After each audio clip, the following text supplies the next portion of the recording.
Corona virus को लेके हम सभी के मन में बहुत सारे सवाल हैं।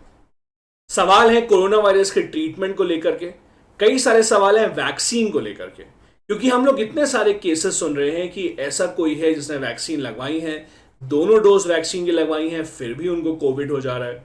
हमने देखा डॉक्टर मनमोहन सिंह, इंडिया के एक्स प्राइम मिनिस्टर, जिन्होंने दोनों डोजेज लगाई फिर भी उनको कोरोना वायरस हो गया। और ऐसे कई सारे केसेस आपकी भी सर्कल में होंगे। तो क्या ये पॉसिबल है? क्या वैक्सीन जो हमें बताई गई है क्या वो ठीक से काम नहीं कर रही है?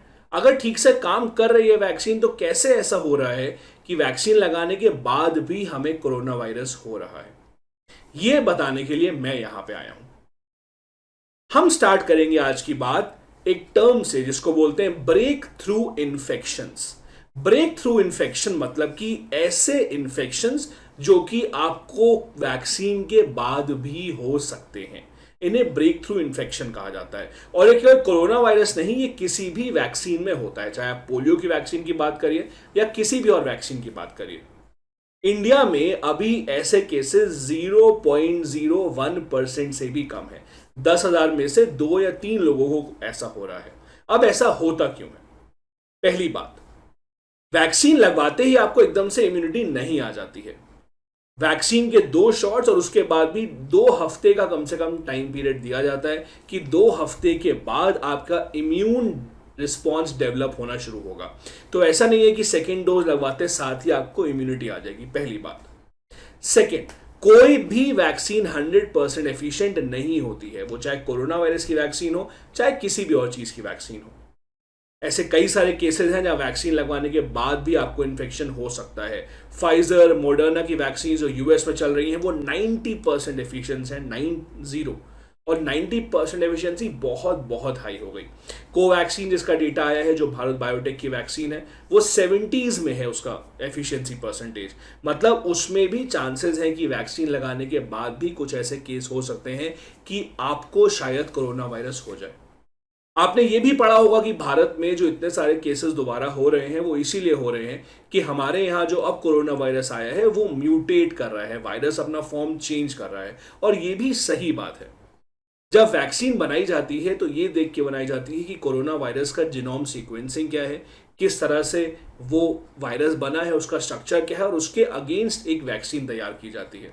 अब अगर वायरस ही अपनी पूरी बॉडी का स्ट्रक्चर बदल लेगा तो ऑब्वियसली वो वैक्सीन आपको उसके लिए नहीं चाहिए होगी।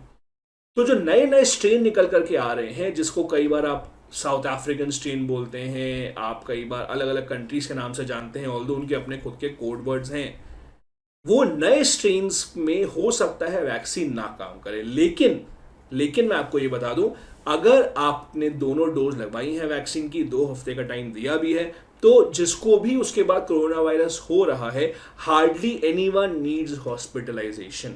तो ऐसा नहीं है कि आपको दोबारा कोरोना वायरस नहीं हो सकता वैक्सीन के बाद, हो सकता है, but it will be a very mild case, काफी माइल्ड केस होगा, एंड मोस्ट प्रोबेबली आपको हॉस्पिटलाइजेशन नहीं चाहिए होगा।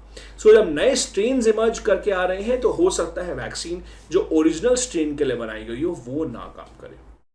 इसके अलावा रिमेंबर, रियल वर्ल्ड और ट्रायल्स बहुत अलग अलग होते हैं। किसी भी वैक्सीन का जब ट्रायल किया जाता है, हजारों लोगों पे ट्रायल किया जाता है, लेकिन जब रियल वर्ल्ड में वो वैक्सीन आती है तो सर्कमस्टांसेस अलग हो जाते हैं। करोड़ों लोगों को वैक्सीन लगनी होती है। So there will always be a chance कि आपने क्लिनिकल ट्रायल में जो देखा था वो रियल वर्ल्ड में शायद रेप्लिकेट ना हो। और ये कारण है जिनकी वजह से आपको कई सारे ऐसे लोगों से सुनने को मिल रहा होगा, कुछ अफवाहें, कुछ सही बात, कि जिसने वैक्सीन लगवा ली उसको भी कोरोना वायरस हो रहा है। बट अगेन, ये इस बात का मतलब ये बिल्कुल नहीं कि वैक्सीन ना लगवाएं। ये ब्रेक थ्रू इन्फेक्शन इंडिया में 0.01% के आसपास है, जो काफी कम है। सो मेक श्योर कि आप वैक्सीन लगवाएं, एंड मेक श्योर कि ये इंफॉर्मेशन आप और सभी में भी बांटें। Thank you so much.